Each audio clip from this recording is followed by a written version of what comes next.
It's time to be about that life, the startup life.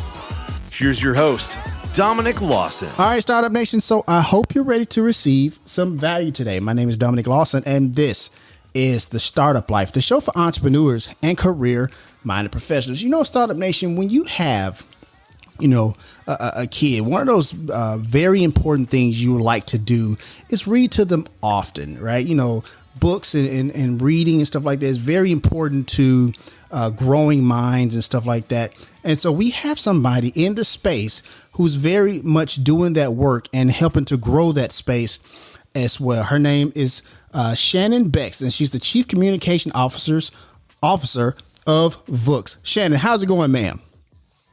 Hi, Dominic. It's great. How are you? All right.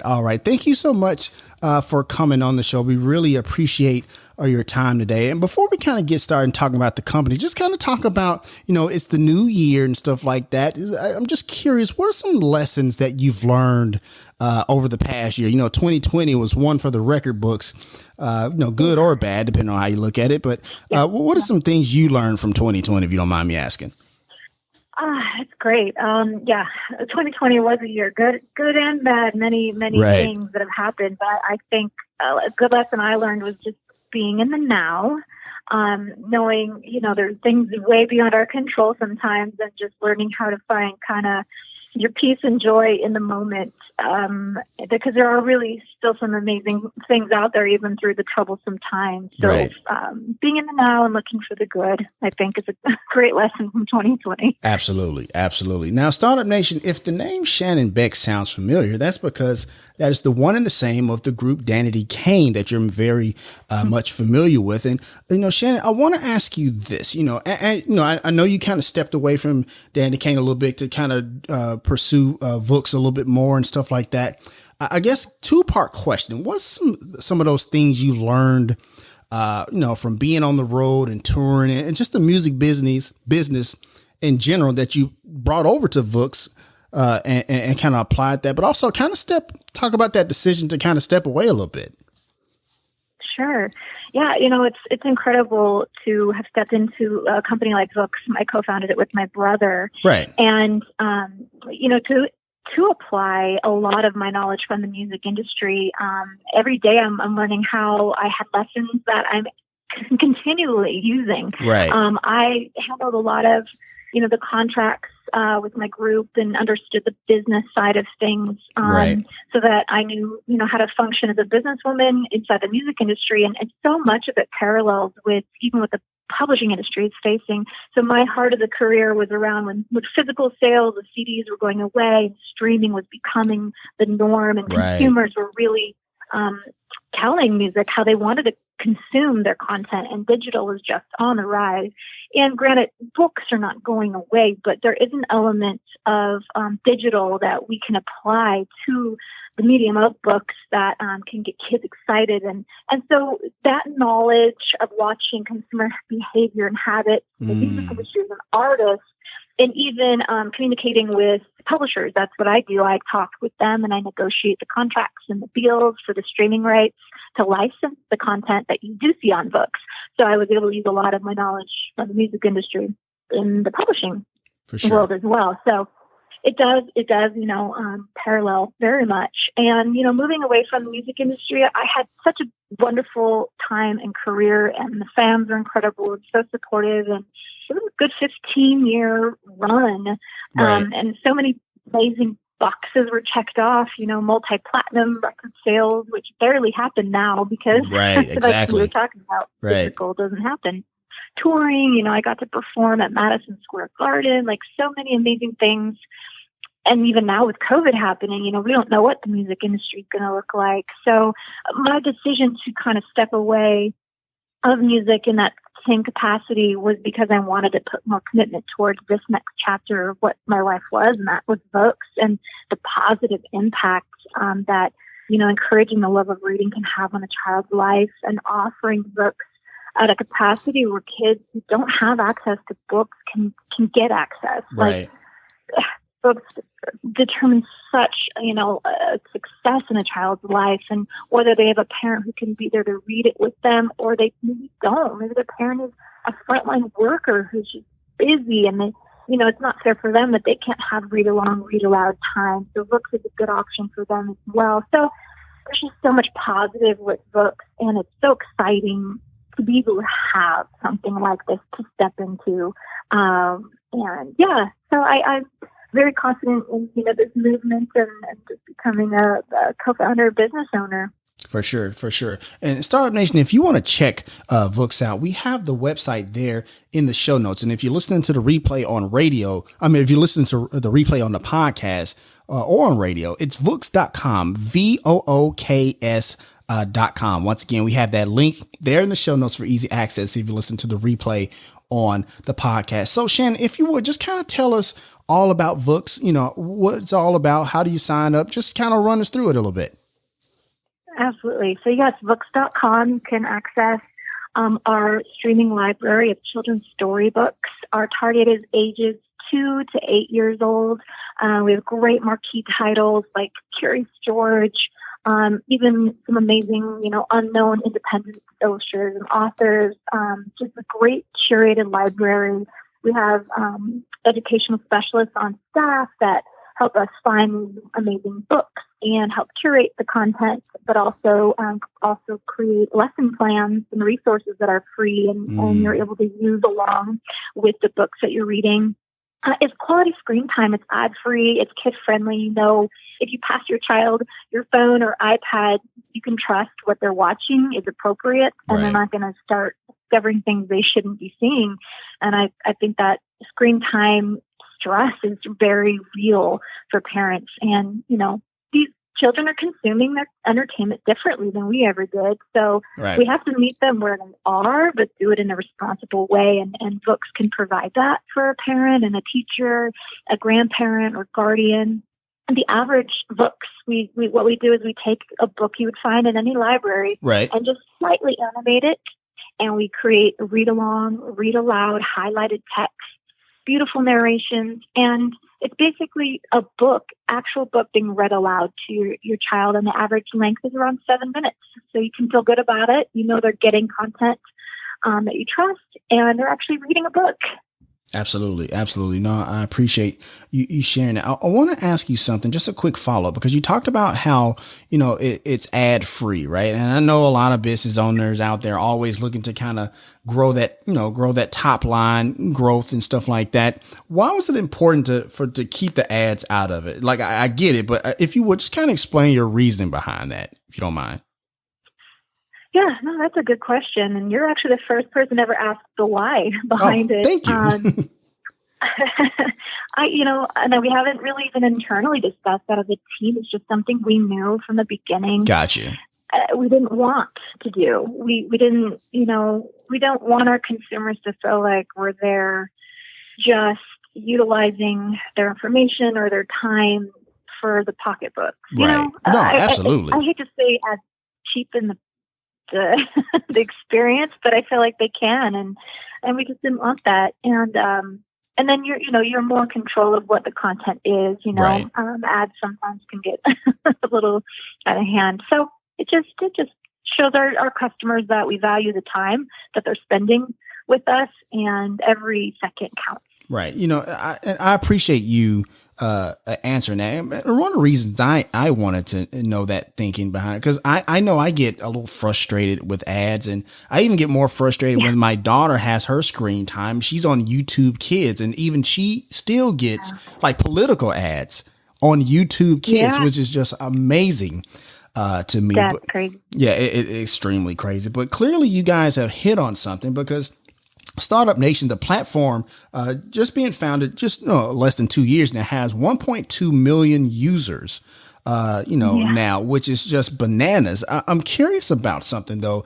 Have you seen the user base, kind of grow significantly more in the era of COVID, or was it just kind of always on that trajectory? Kind of talk about that growth a little bit, if you don't mind, in the user base. Yeah, so we launched to the public in January 2019. So we're just on that 2-year mark now, and we did have an amazing trajectory already. Gotcha. It was growing substantially. We're in over 175 countries, and I do I do see that we had a spike, obviously, with COVID and the stay at home. And then, teachers and parents utilizing Vooks as another, curriculum and a resource for them because they really were scrambling. Even still, but there was quite a few months where it was just like no one knew what to do. Right. So, we definitely stepped in and tried to provide, like I said, resources to utilize and help just the stress of the unknown. But yeah, no, it's definitely been growing substantially ever since we launched. Got you. Thank you for sharing that. Once again, Startup Nation, we're talking to Shannon Bex, Chief Communication Officer of Vooks. Well, once again, if you want to check out Vooks, we have that show note. We have that link there in the show notes if you listen to the replay on the podcast. And if you listen on radio, it's Vooks.com, VOOKS.com. I want to ask you this, Shannon, because I know that you kind of partner with educators and stuff like that. And, there's no really cost to educators, U.S. educators in that regard, to kind of assist with the pandemic. You kind of talk about that a little bit. Kind of talk about the importance of that type of partnership with educators, because I know I know educators across the country, across the world, really, especially in this era of COVID, have been kind of, scrambling, not necessarily scrambling, but really having a hard time to really, keep educating our kids so that way they don't fall behind. Cause that's a real fear. That's a very big fear. Kind of talk about that a little bit. If you mind. Yeah. I feel like the pressure on educators was a lot before COVID. Facts. I feel like they were, I don't want to say underappreciated because I think everyone really does appreciate all the time and energy and care and heart they put into it, but just not properly supported. Facts. And that's things that definitely still need to get figured out so that they can provide for our future, our youth. So my goodness, if they get lost, who knows what the future looks like. So definitely we love teachers. We appreciate them. We didn't start out as intent of being an ed tech company, right, an ed tech app where we're more educational focused because reading alone is educational. We're that chocolate covered broccoli. We want to be that entertaining, valuable thing that kids chose to do instead of other screen time.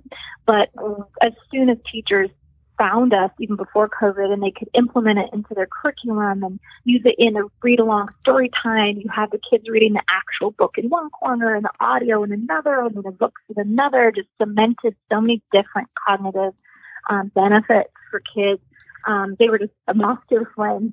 And having teachers understand the value of what it is we do with books is so validating for us.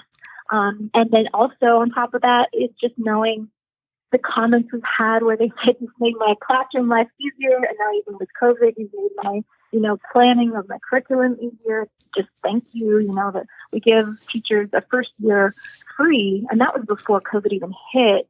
And then since then, we've had other amazing partners that have come alongside our teachers and sponsored their subscriptions so that the educators can continue to utilize it. And it's been amazing.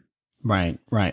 I want to ask a follow-up because you talked about being an ed tech company. I'm curious about, were there any, I guess, kind of like barriers or I guess more accurately, were there things or conceptions you had about education before that you entered the space and they've kind of changed, since then? Kind of talk about that transition to kind of getting into not just the ed tech space, but the educational space as a whole.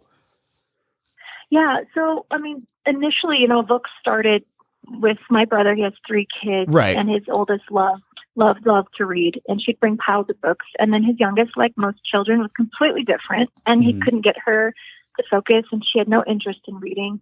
So sparking a love of reading to engage her into books was at the core of Vooks. Gotcha. And so we kind of were looking at books through the lens of a child, okay, and what a child would want to choose. And not that kids don't choose ed tech, apps, and nothing against ed tech apps, but we didn't want books to feel like homework. Gotcha. We didn't want it to feel like a task or, okay, once you complete this, now you can go play or you can go choose your screen time.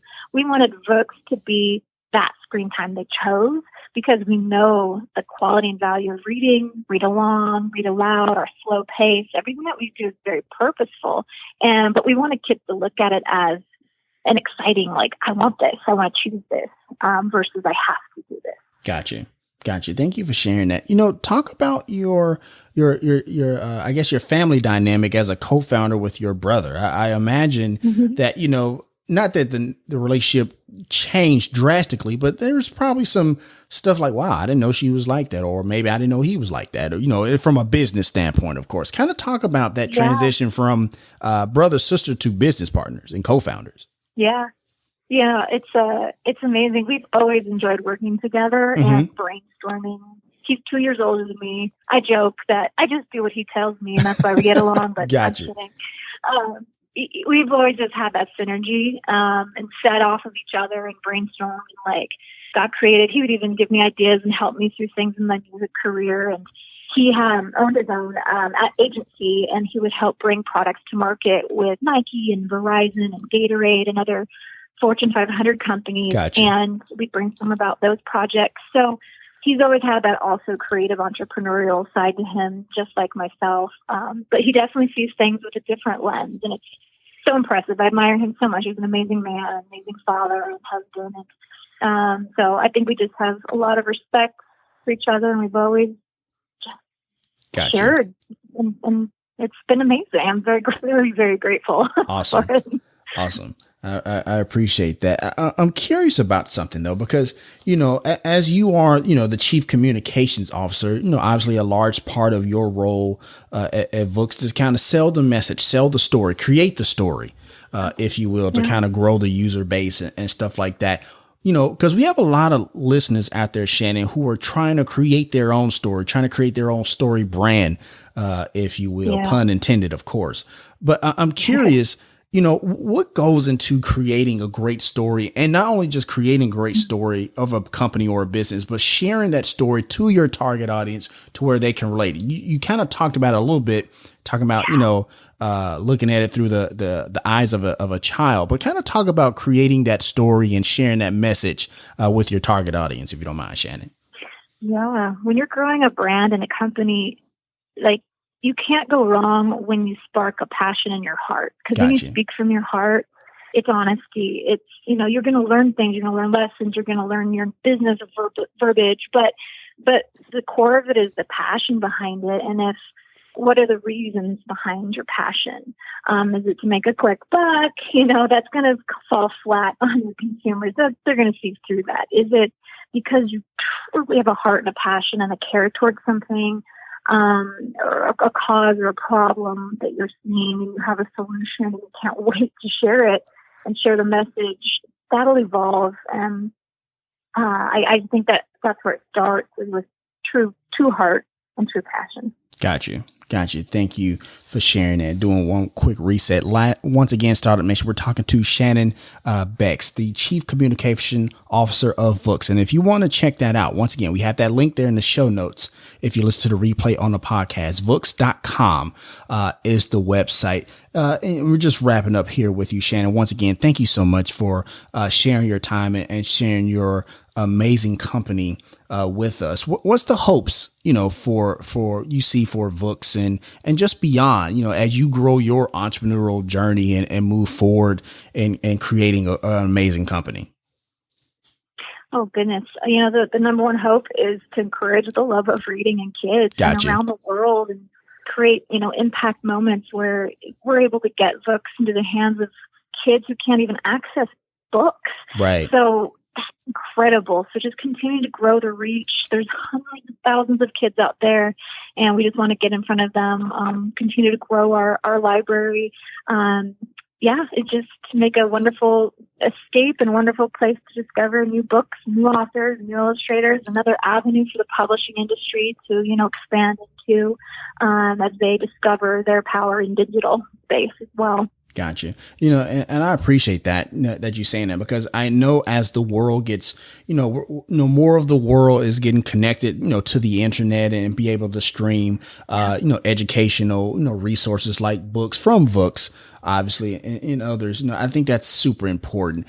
So I want to ask you this, because talk about I know you kind of talked about this a little bit, but I guess I'm just curious, have you ever just just kind of sat down and thought back to the impact that you're making, right? Like, I know you're talking about what you hope to do, but what you've already have done. Have you ever just sat back and just thought about, wow, we're really making an impact? Is there a story or a moment where it just really kind of hit you? Kind of talk about that a little bit, if you don't mind, Shannon. Oh gosh. Yeah. Everything, we've had a couple of different stories, even from like parents who have, children who might be high on the spectrum and they're nonverbal, but they watch a favorite book story over and over again, and their parent has actually now witnessed them like repeating the words that have been read aloud and to them with the books, and their parent is just beyond excited and beyond themselves because before they just couldn't get through to their kid.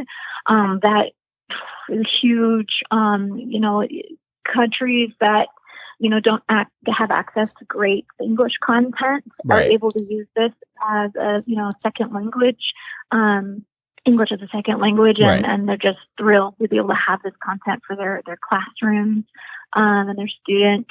So many stories, even down to the fun ones where we had Chrysanthemum on the book on our platform, and a 4-year-old found the book in a library and thought, Chrysanthemum. And her mother was like, my 4-year-old daughter's sight word is chrysanthemum. This is amazing. So there's so many great stories that just keep you going every day. Got you. And that's why I want to ask you that to remind Startup Nation, look, sometimes you create a business. Yeah, obviously, look, business is in the business of making money, but sometimes you create something and you're making an impact and you're impacting people's lives and you're not even realizing how big of an impact you're making. So I think it's important for a lot of times for people who have those entrepreneurial ideas to pursue them, because you just never know the impact that you either intended on making or didn't even expect. So I appreciate you sharing that. Yeah, absolutely. Absolutely. So, before I let you go, one of the things we always ask all of our guests is to kind of share just some lasting words of encouragement. With everything going on, Shannon, we can definitely use a little bit of that. But, there's people out there who are thinking about pursuing a business or just thinking about pursuing, dreams and turning them into goals. If you would just kind of give us some lasting words of encouragement to take us out for today, if you don't mind, Shannon. Oh, yeah. I think one of the hardest things is to take those steps of faith and start pursuing a dream that you have in your heart. And, if that idea or that dream is there, it's been planted there for a reason. And if you start to just feel more like, I need to just try this, do it. You don't regret trying. You regret not trying. So, some of the best advice when I was a dancer and I was going for a big audition and I was like, I'm not ready yet. I need more training. I need more knowledge. And my husband, who was my fiance at the time, said, okay, well, 20 years from now, are you going to regret the decision you make? Will you regret trying? Or are you going to regret not trying? And I jumped in line the next day to audition. So it was impactful for me. So think about it. Don't let fear get in the way. Just think about, hey, 20 years from now, are you going to wish you tried? Got you. Awesome stuff. Awesome stuff. And that's going to wrap up this session of the Startup Life. Once again, we want to thank Shannon Bex, Chief Communications Officer of Vooks. Thank you so much, Shannon. Thank you so much for having me, Dominic. It was a pleasure talking with you. Awesome. And as always, Startup Nation, if you have an idea, be about that life, the Startup Life. If you want to let us know what you think about our show, have an idea for a show topic, or would like to advertise on our show, send us a message on the Startup Life Podcast Facebook page. And while you are there, like and follow our page as well. It's a great way for us to engage with you, Startup Nation, and really grow our community. The link is there in the show notes. Subscribe to the show as it can be heard on Apple Podcasts, Google Play, Stitcher Radio, Spotify, or even on your Facebook timeline or any other platform you like to get your podcast. If you are listening on Apple Podcasts and you find our content valuable, please give us a 5-star rating, as it will help us climb the charts and help more people find our show. You can also listen to the show on the Startup Life Podcast new website. There you will find the all-new Startup blog, where I write on many topics that are interesting and helpful to you on your path to entrepreneurship. And hey, if you have an idea, be about that life, the Startup Life.